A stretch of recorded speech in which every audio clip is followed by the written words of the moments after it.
नमस्कार. आऊचा खाऊ या यूट्यूब चॅनलवर मी मेधा तुमच्या सगळ्यांचं मनापासून स्वागत करते. दुधी भोपळा मुलांना आवडतोच असं नाही, कारण बऱ्याच वेळा आपण फोडी करून दुधी भोपळ्याची भाजी करतो. आज मी तुम्हाला दुधी भोपळ्याची एक वेगळ्या प्रकारची भाजी दाखवणार आहे, जी मुलं अगदी पोट चाटत खातील. ते म्हणजे दुधी भोपळ्याची कोफ्ता करी. आणि त्याच्यासाठी लागणारी ग्रेव्ही, तुम्ही म्हणाल ग्रेव्हीला तर किती वेळ लागतो? नाही, मी जी तुम्हाला ग्रेव्ही दाखवणार आहे ती अगदी झटपट होणारी ग्रेव्ही आहे. चला तर मग रेसिपी बघूयात. आता आपण ग्रेव्हीसाठी पूर्वतयारी करूयात थोडीशी. त्यासाठी मी गॅसवर एक कढई तापत ठेवलेली आहे. त्यामध्ये 3 ते 4 चमचे एवढं तेल मी घालणार आहे. मुद्दाम स्टीलची कढई घेतली आहे, कारण ह्यात आपल्याला टोमॅटो भरपूर घालायचा आहे, म्हणून स्टीलच्या कढईत आपण ही ग्रेव्ही करणार आहोत.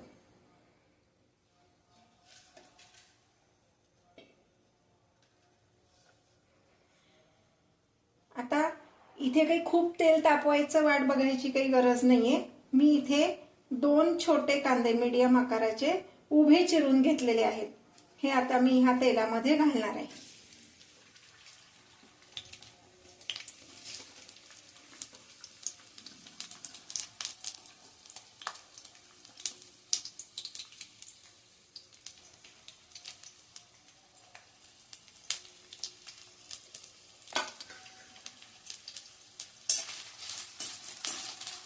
बऱ्याच वेळेला काय होतं, हॉटेल स्टाईल ग्रेव्ही करायची म्हणलं की आपल्याला टेन्शन येतं की ब्राऊन ग्रेव्ही वेगळी करा, व्हाईट ग्रेव्ही वेगळी करा, रेड ग्रेव्ही वेगळी करा.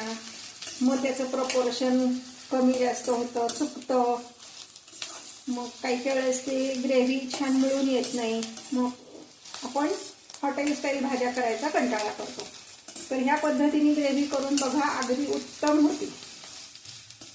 सतत हलवत हा कांदा आपण छान गुलाबी रंगावर किंवा तांबूस रंगावर होईपर्यंत परतून घेणार आहोत.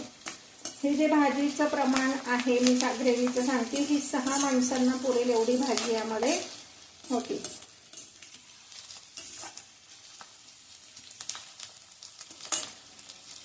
गॅसची फ्लेम मी मोठीच ठेवली आहे.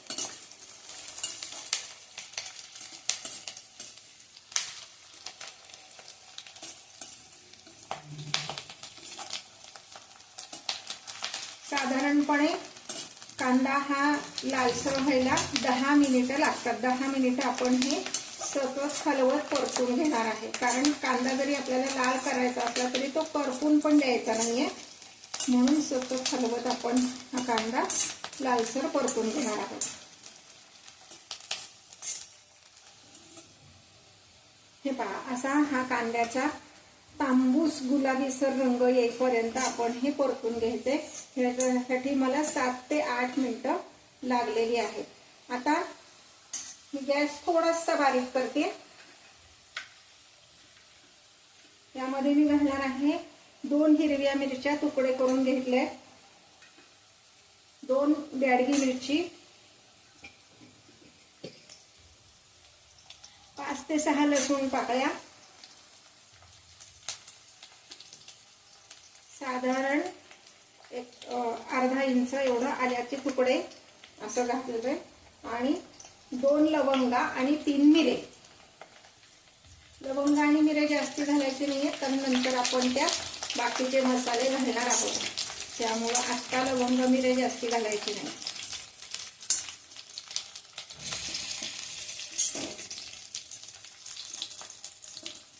हे पुन्हा 1-2 मिनिटं परतून घ्यायचंय, म्हणजे आपण ज्या मिरच्या घातल्यात ते आणि लसूण ह्याचा कच्चेपणा कमी होईपर्यंत हे परतायचे. म्हणजे 1 मिनिट परतलं तरी पुरतं. लक्षात घ्या, पूर्ण म्हणजे नुसत्या तेलामध्ये मी लवंग मिरे किंवा लसूण घातलेला नाहीये, कारण ते अंगावर उडू शकतं, म्हणून कांदा परतून झाल्यावर मग ते घातलंय.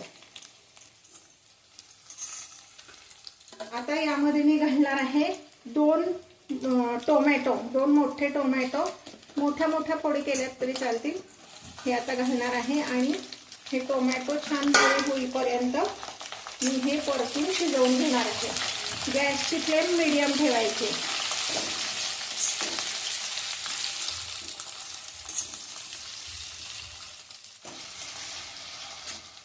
हे पाहता हा टोमॅटो व्यवस्थित शिजलेला आहे। ही ग्रेव्ही करताना मी कांदा उभा चिरला, कारण आपल्याला चमचमीत ग्रेव्ही पाहिजे। कांदा उभा चिरला की तिखट लागतो आणि बारीक बारीक चिरला, जसा आपण पोह्यात घालताना चिरतो तसा चिरला तर गोडसर लागतो। तर आपल्याला थोडीशी तिखटाकडे झुकणारी चव पाहिजे, म्हणून आपण कांदा उभा चिरून घेतला।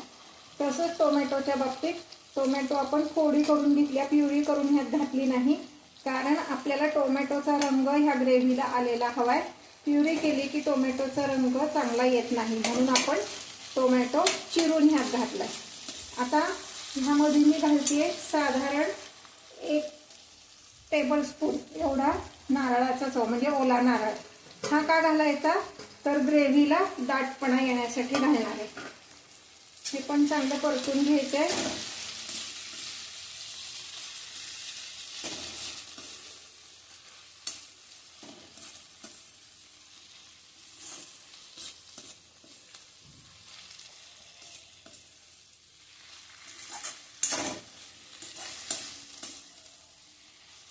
आता यामध्ये मी घालणार आहे 2 चमचे एवढे काजू, म्हणजे साधारण 20 काजू मी तुकडे करून घेतले, ते घालणार आहे।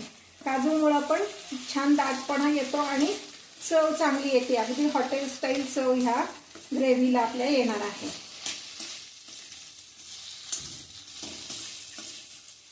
हे आता मी काय करणार, हे गार होईपर्यंत थांबणार। गार झाल्यावर आपल्याला हे मिक्सरमधनं काढून घ्यायचे। आता मी ह्याचा खालचा गॅस बंद करते आणि हे गार होईपर्यंत आपण कोफ्त्याची तयारी करूया। हे पहा, इथे मी हा दुधी भोपळा किसून घेतलाय। साधारणपणे 300 ग्रॅम एवढा दुधी भोपळा होता। आता हा मी पिळून घेणार आहे। पिळून का घ्यायचा आहे, तर दुधी भोपळ्याला खूप पाणी सुटतं आणि मग आपण त्या कोफ्त्यासाठी जे काही पीठ घालणार आहे ते खूप सैल होतं आणि कोफ्ते तळले जात नाही जास्त पीठ घातलं की, म्हणून आपण हा पिळून घेणार आहे।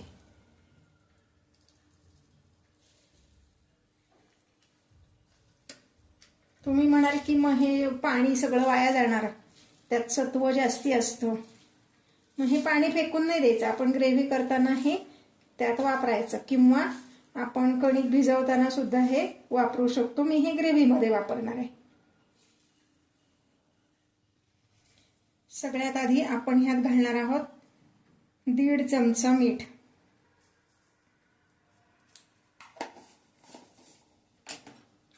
1 चमचा आलं आणि मिरचीची पेस्ट, म्हणजे साधारणपणे अर्धा इंच आलं आणि 2 मिरच्या एवढं घातलेलं आहे, कारण ह्यात आपण पुन्हा लाल तिखट पण घालणार आहोत। कोथिंबीर घालायची, कोथिंबीरीचं प्रमाण कमी जास्त झालं तरी हरकत नाही।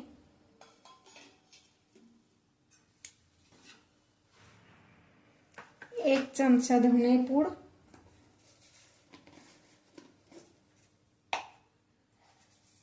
अर्धा चमचा जिरे पूड,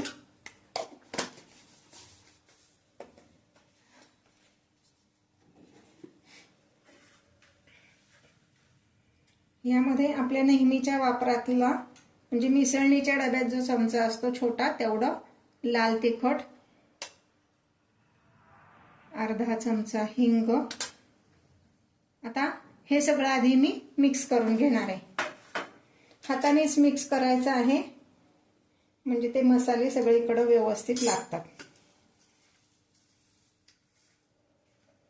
आपण ग्रेव्हीमध्ये लसूण घातलाय म्हणून यात लसूण घातला नाहीये, नाहीतर लसणीचा खूप उग्र वास येतो। फक्त ग्रेव्हीतच लसूण घालायचं आहे। आता ह्यात बसेल इतकं डाळीचं पीठ मी ह्यामध्ये घालणार आहे। हॉटेलमध्ये ह्यात कॉर्नफ्लॉवर घालतात, पण आपण घरगुती पद्धतीने करणार आहे।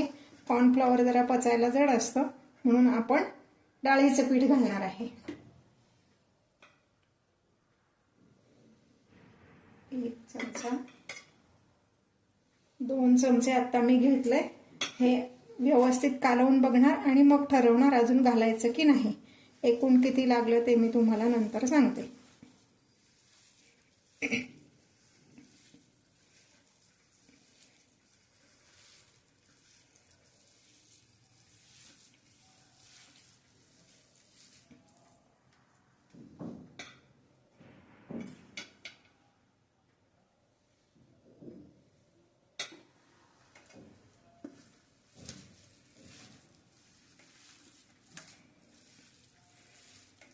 दुधी भोपळ्यात जरी आपण पीठ घातलं तरी सुद्धा तो अगदी हलक्या हाताने मळायचे. तुम्ही जर अगदी भाकरीचं पीठ मळतो तसं मळलं तर त्याला पुन्हा पाणी सुटणार आहे. हे पहा 3 चमचे पीठ ह्यात मी घातलंय. अजून अर्धा चमचा फक्त ह्यामध्ये मी पीठ घालणार आहे. म्हणजे वाटीनी म्हणाल तर अर्धी वाटी पीठ आपलं ह्यात बसलं. आता हे आपलं कोफ्त्याचं पीठ तयार आहे. हे पहा इकडं एका कढईमध्ये मी तेल तापत ठेवलंय आणि तेल तापेपर्यंत आपण ह्याचे कोफ्ते करून घेणार आहोत. हाताला किंचित पाणी लावायचे म्हणजे पीठ हाताला चिकटत नाही. सारखं लावायचं नाही, सुरुवातीला एकदा लावलं तरी पुरतं. आणि असे साधारण गुलाबजामच्या आकाराचे असे हे कोफ्ते आपण करून घेणार आहे.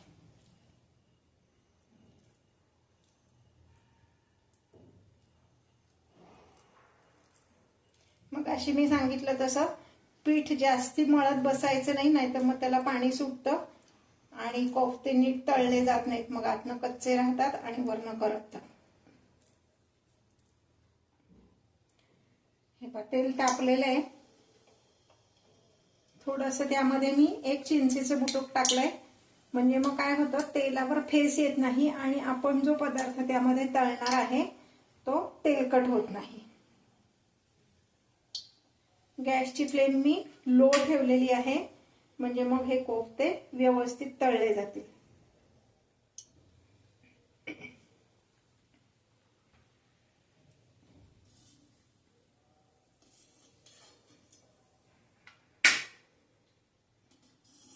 हे आता चिंचेचं मी काढून घेते आणि आता ह्यामध्ये कोफ्ते तळायला घालते.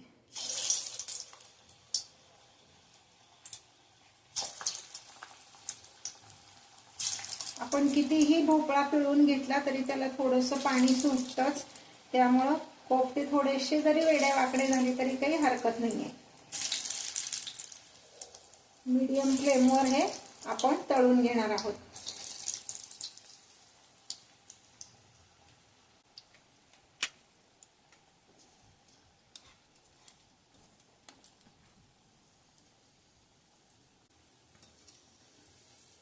हे सतत असं हलवत तळून घ्यायचे म्हणजे सगळीकडनं ते व्यवस्थित तळले जातील.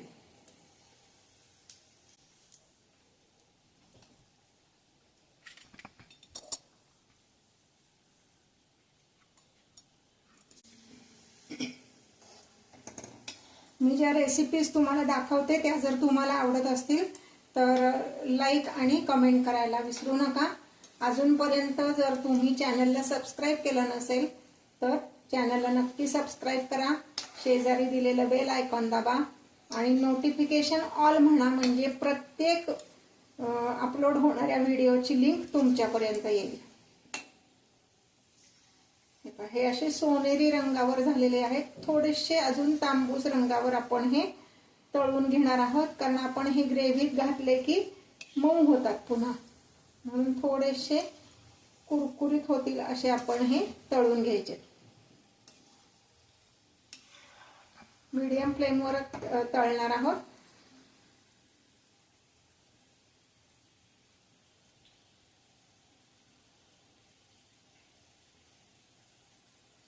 एक महत्त्वाची टीप लक्षात ठेवा, जेव्हा आपण नुसतं तेल तापत ठेवतो तेव्हा लो फ्लेमवर ते तापून घ्यायचं म्हणजे मग ते सगळीकडनं सारखं तापतं.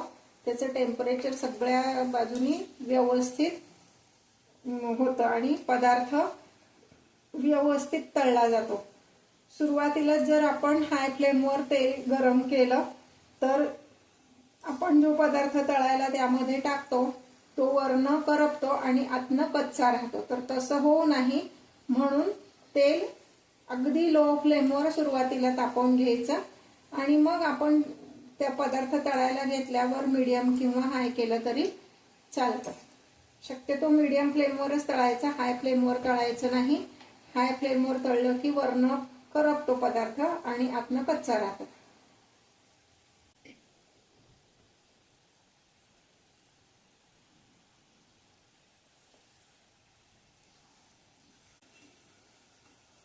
हे पाशे थोडेसे तांबूस रंगावर मी हे सगळे कोफ्ते आता तळून घेते। आता हा लॉट तळून झालेला आहे, एका ताटलीत काढून घेते आणि बाकीचे मी तळून घेते।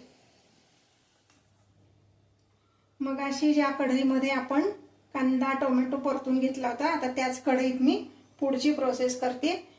ते जे मगाशी आपण कांदा टोमॅटो आलं लसूण असं सगळं परतून घेतलं होतं, ते मी आता मिक्सर मधनं हे एकदम फाईन पेस्ट करून घेतली।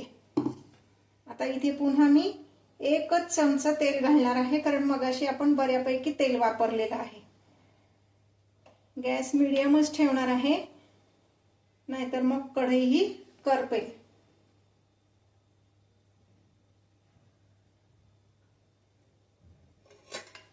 दुसऱ्या बाजूला मी 2 वाट्या पाणी तापत ठेवले, लागलं तर आपल्याला ह्यात घालण्यासाठी। आता तेल कोमटच झालंय, तर मी ह्यामध्ये हा बारीक चिरलेला कांदा घालते।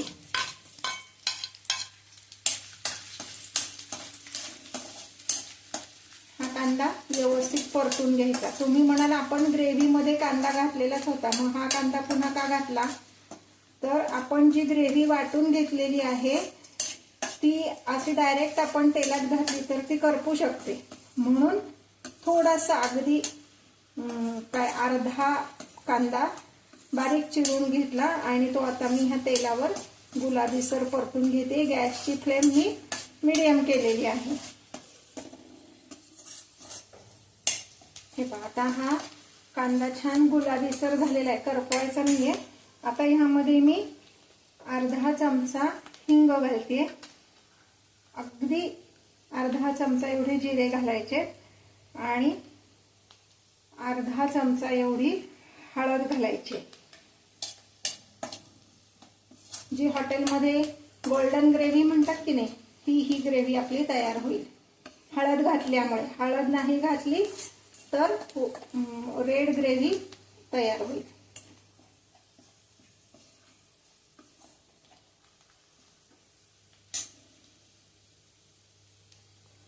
आता ही जी पेस्ट तयार करून घेतली, ही पेस्ट मी ह्यामध्ये घालणार आहे। एकदम फाईन पेस्ट करायची। आणि मगाशी मी सांगितलं तसं भोपळा किसून घेतल्यानंतर जो आपण पिळून घेतला, तर ते पाणी मी सगळं ही ग्रेव्ही तयार करताना वापरलेलं आहे।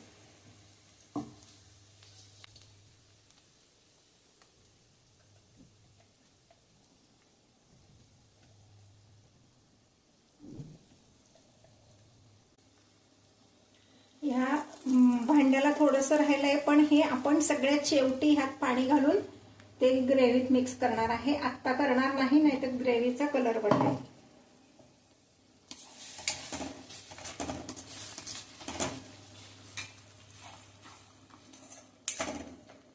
आता हे पुन्हा जास्ती परतून घ्यायची काही गरज नाहीये। ह्यामध्ये मी थोडंसं पुन्हा लाल तिखट घालणार आहे। थोडंसं म्हणजे किती, मगाशी आपण 2च हिरव्या मिरच्या घातल्या होत्या आणि दुसऱ्या ज्या घातल्या होत्या ती बॅडगी मिरची घातली होती, त्याला काही फार तिखटपणा नसतो। आपल्याला थोडंसं चरचरीत पाहिजे म्हणून 1 चमचा हा छोटा एवढं लाल तिखट मी घालते।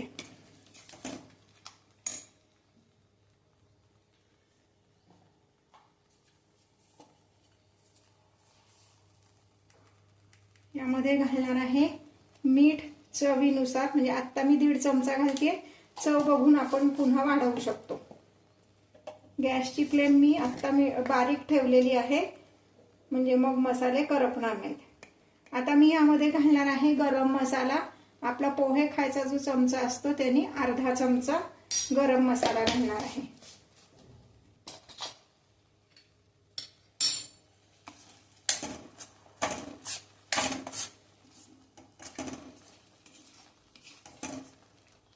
आता दुसऱ्या पातेल्यात जे मी पाणी उकळत ठेवलं होतं ते पाणी आता गरम झालेलं आहे। 2 वाट्या पाणी मी उकळत ठेवलं होतं, ते 2 वाट्या काही घालणार नाहीये, अंदाज घेऊन घालणार आहे।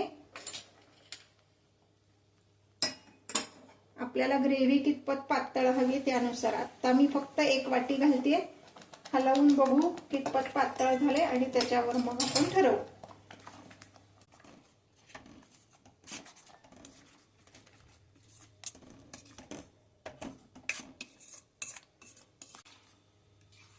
अजून ही दुसरं वाटी पण आपल्याला पाणी ह्यामध्ये लागणार आहे, कारण आपण जेव्हा कोफ्ते त्यामध्ये घालणार तर कोफ्ते त्या ग्रेव्हीतलं पाणी बऱ्यापैकी शोषून घेतात. तरी पण अगदी पातळ करायचं नाहीये, म्हणजे आपली आमटी असते तितकं पातळ हे करायचं नाहीये. ह्याला उकळी येऊन द्यायची. ह्याला जर तुम्हाला क्रीमी टेस्ट हवी असेल तर ह्यामध्ये 1 चमचा दूध पावडर घालायचे, नाहीतर ही ग्रेव्ही आपली तयार आहे. आमच्याकडे क्रीमी टेस्ट आवडती म्हणून मी आता काय करते, 1 अर्धी वाटी साधं गार पाणी घेतलेलं आहे आणि हा जो चमचा आहे ह्या चमच्याने 1 चमचा मिल्क पावडर घेतली आहे. तर ह्या पाण्यामध्ये मी मिल्क पावडरची पेस्ट करून घेते.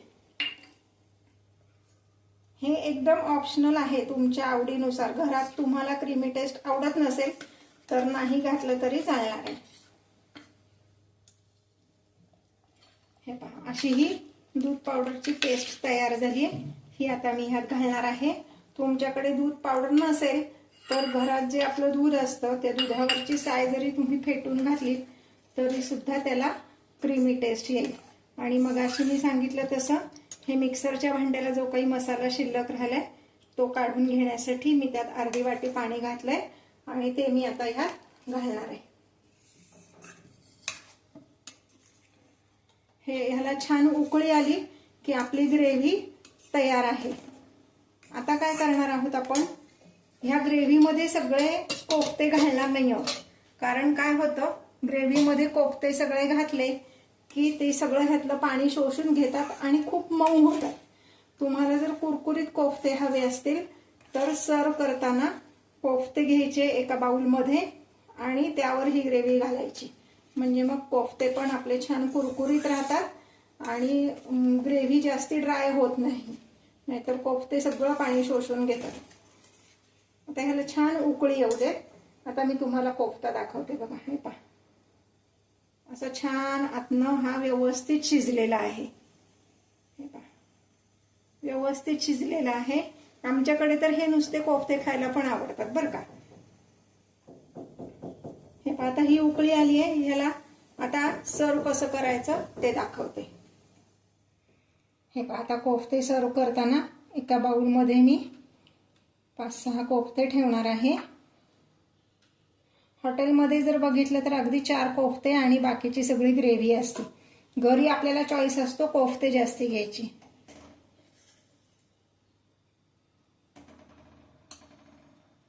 आता ही ग्रेव्ही मी ह्याच्यावर घालणार आहे.